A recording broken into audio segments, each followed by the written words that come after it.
Ya está con nosotros el sociólogo Rafael Uzcategui, activista de derechos humanos y director de la ONG Laboratorio de Paz. Rafael, gracias por aceptar esta invitación. Bienvenido. Buenos días, gracias a ustedes por la invitación y contento de dialogar con su audiencia. Los veíamos recientemente en esa parte, en esa conferencia de prensa con el Foro Penal, hablando del balance de las detenciones en Venezuela. Nos gustaría conocer de primera mano qué información manejan en este sentido.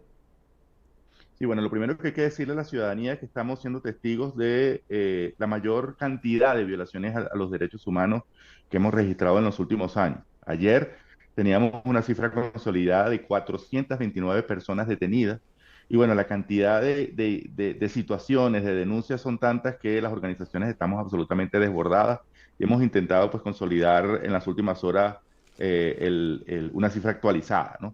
Sin embargo, tenemos que decir que la cantidad de detenciones son tantas que tenemos denuncias acerca de la habilitación de centros clandestinos de detención, lo cual es absolutamente una violación de derechos humanos.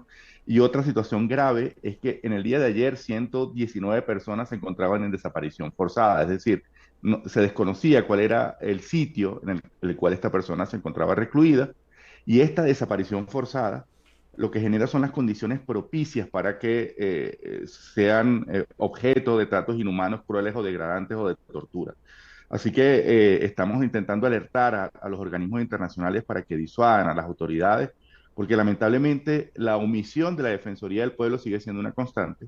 En segundo lugar, los fiscales del Ministerio Público tampoco están garantizando que las personas detenidas sean trasladadas a un tribunal en las 48 horas, que es lo que dice la normativa. Entonces, tenemos esa cifra y lamentablemente tenemos que anunciarle al país que ya tenemos una cifra consolidada también de 19 personas que han sido asesinadas en el contexto de manifestaciones.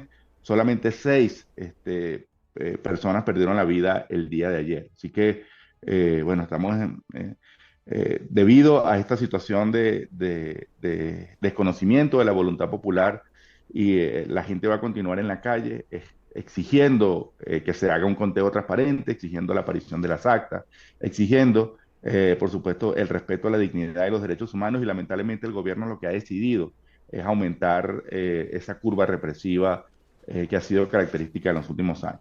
Entonces, las organizaciones de derechos humanos, los periodistas, no podemos entonces visibilizar esa situación si no tenemos la información acerca de la presunta detención. Entonces, es importante, entonces, como protocolo, bueno, pues contactar al foro penal, Justicia Encuentro y Perdón, a Provea, a las diferentes organizaciones de derechos humanos que estamos trabajando de manera extraordinaria 24 por 24 por alguno de nuestros canales, por nuestras redes sociales o por nuestros teléfonos. Y nosotros estamos entrenados para procesar esa información, procesar esa denuncia de manera confidencial, porque sabemos todos los temores que tienen los familiares. Pero si no tenemos la denuncia, si no tenemos la información, no tenemos los nombres, los apellidos, no tenemos los teléfonos de los familiares, lamentablemente es muy poco lo que podemos hacer en estas circunstancias.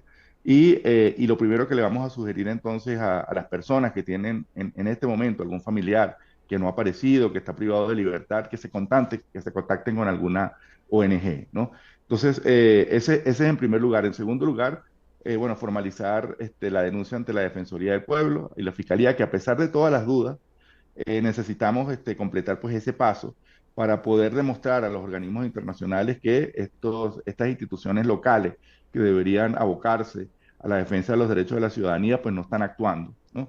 Y también serían responsables por omisión de estas diferentes situaciones lesivas a la dignidad humana. Y en tercer lugar, bueno, pues nosotros tenemos diferentes abogados que pueden acompañar a las personas a intentar averiguar el paradero de su familiar, de su amigo, y por supuesto estamos atendiendo todas las diferentes solicitudes y llamadas que nos hacen en este momento.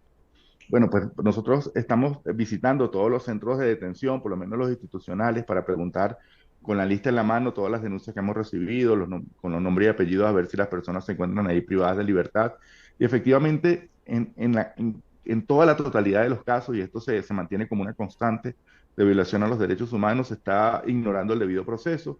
Incluso estamos en este momento siendo testigos de cómo se están haciendo juicios colectivos y se le está imputando delitos de terrorismo y de instigación al odio a las diferentes personas que están privadas de libertad, digamos, de manera colectiva, ¿no? Incluso se han estado realizando algunos juicios a distancia por una plataforma similar a la que estamos hablando. Y eso, por supuesto, aumenta todas estas situaciones lesivas al debido proceso, ¿no? Y además esa segunda situación de que se les impone una defensa pública, hay que recordarle a los ciudadanos que siguen teniendo el derecho, ese es algo que no se puede abandonar, de designar un abogado, una defensa jurídica de su confianza.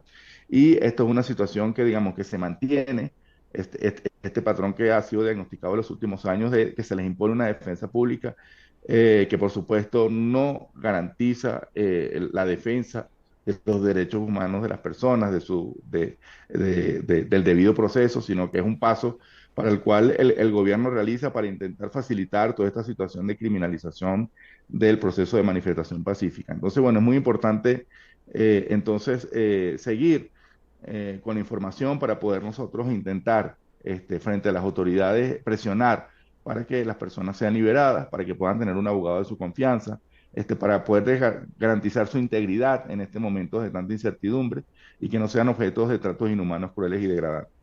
Sí, mira, nosotros en este momento precisamente estamos cruzando la información de los testigos con la lista de las personas detenidas para poder demostrar si existe un patrón sistemático de persecución contra las personas que participaron el pasado 28 de julio como miembros de mesa, como testigos por parte de los diferentes partidos opositores. Entonces, sí, esa es una denuncia que estamos procesando, pero estamos intentando tener los datos para poder hacer, con los argumentos, con los hechos, esta denuncia sobre este posible patrón de persecución. Hemos continuado procesando denuncias al respecto. Ayer fue un día de mucha persecución contra testigos y miembros de mesa, y lamentablemente tenemos que lamentar esta situación de delación comunitaria que el gobierno está instigando a través de diferentes mecanismos, es decir, está obligando a que las personas que son afiliadas al partido de gobierno, que están en comunidades, estén delatando a sus vecinos, estén indicando quiénes son los que están participando en manifestaciones, quiénes participaron como miembros de mesa. Y bueno, se está promoviendo entonces mediante esta participación de grupos de civiles armados, que también es una actuación inconstitucional que va en contra de lo que está establecido en la norma sobre la actuación de funcionarios policiales y militares en labores de resguardo del orden público, en una situación pues muy grave de persecución y de violación a los derechos humanos ahora, ¿no? Entonces, los civiles no están preparados, no tienen que participar en labores de resguardo del orden público. Y estas personas que están delatando a sus vecinos también se están convirtiendo en cómplices de violaciones a los derechos humanos. Recordarles en este momento que hay una investigación por delitos contra la humanidad por parte de la Corte Penal Internacional. Así que esas personas que están suministrando información sobre sus vecinos, sobre sus amigos, podrían estar entonces incorporadas al expediente por delitos contra la humanidad en este momento, porque hay que recordar que la persecución, por diferentes razones, pero entre ellas por razones políticas, es considerada un delito contra la humanidad y forma parte del expediente por el cual Venezuela está siendo investigada por la Corte Penal Internacional. Claro, ¿qué se sabe del paradero de Freddy Superlano? Mira, eso es una denuncia muy grave. Es una pregunta muy grave, es una situación muy grave porque ayer el Partido Voluntad Popular denunció que estaría sufriendo tortura y tratos inhumanos, crueles y degradantes. Todavía en este momento no sabemos cuál es el sitio de su privación de libertad con certeza, con seguridad. Y estamos alertando a los organismos internacionales para que intercedan, tanto por él como hacia otros líderes sociales y políticos que han sido detenidos y que los familiares nos están denunciando que estarían sufriendo tratos inhumanos, crueles y degradantes. Así que bueno, esto es una situación lamentablemente recurrente, que genera esta situación de no saber, de desconocer cuál es el sitio de su detención para que pueda ser visitado por un familiar o que pueda ser visitado por un abogado de su confianza. Hay que recordar que por esta denuncia de desapariciones forzadas, aunque sean de corta duración, el alto comisionado de Naciones Unidas fue expulsado de nuestro país por haber constatado y por haber denunciado esta situación que lamentablemente permanece y continúa y que está agravando el cuadro de la situación de violación a los derechos humanos. Sí, el día de ayer la Misión Independiente de Determinación de Hechos de Naciones Unidas sobre Venezuela emitió una alerta acerca de las diferentes violaciones que hemos venido reportando. que está presionando a la comunidad internacional para que siga expresando su preocupación sobre la situación de derechos humanos y continúe intercediendo frente a las autoridades para que esta situación pueda revertirse. Entonces, la Misión Independiente de Determinación de Hechos, la Fiscalía de la Corte Penal Internacional, el Mecanismo Especial de Seguimiento de la Comisión Interamericana de Derechos Humanos y al Alto Comisionado de Naciones Unidas para los Derechos Humanos también le estamos reportando información. Pero hay otros organismos, otros procedimientos especiales, mecanismos, tanto de Naciones Unidas como de la Comisión Interamericana de Derechos Humanos también. Por ejemplo, en el caso de libertad de expresión, estamos suministrando toda la información de la censura, los bloqueos, las detenciones a periodistas y los obstáculos en el ejercicio de su trabajo. Otros organismos a los cuales se le está suministrando información fueron a las misiones de observación del Centro Carter y también al panel de expertos de Naciones Unidas que estuvo trabajando en estos días sobre Venezuela, ¿no? Eso, y en el caso del Centro Carter, bueno, estas denuncias también formaron parte del reporte tan contundente que ellos emitieron hace un par de días atrás acerca de que las elecciones en Venezuela no pueden caracterizarse como democráticas. Entonces, bueno, seguimos trabajando este, pa, eh, casi que para estos organismos, porque lamentablemente las instituciones nacionales que deberían resguardar y defender la integridad de los ciudadanos no lo están haciendo en este momento. Entonces estamos continuando este trabajo de documentación para que la Corte Penal Internacional continúe acelerando su investigación sobre Venezuela, pero también para que sean estos organismos internacionales los que continúen intercediendo directamente sobre Venezuela, pero también de manera indirecta sobre países como Colombia, Brasil, Estados Unidos, para que continúen su presión diplomática sobre nuestro país. Rafael, ¿qué se sabe sobre los periodistas que aún permanecen detenidos? Mira, estamos sumando esfuerzos con el Colegio Nacional de Periodistas, con el Sindicato Nacional de Trabajadores de la Prensa, para poder garantizar esa situación.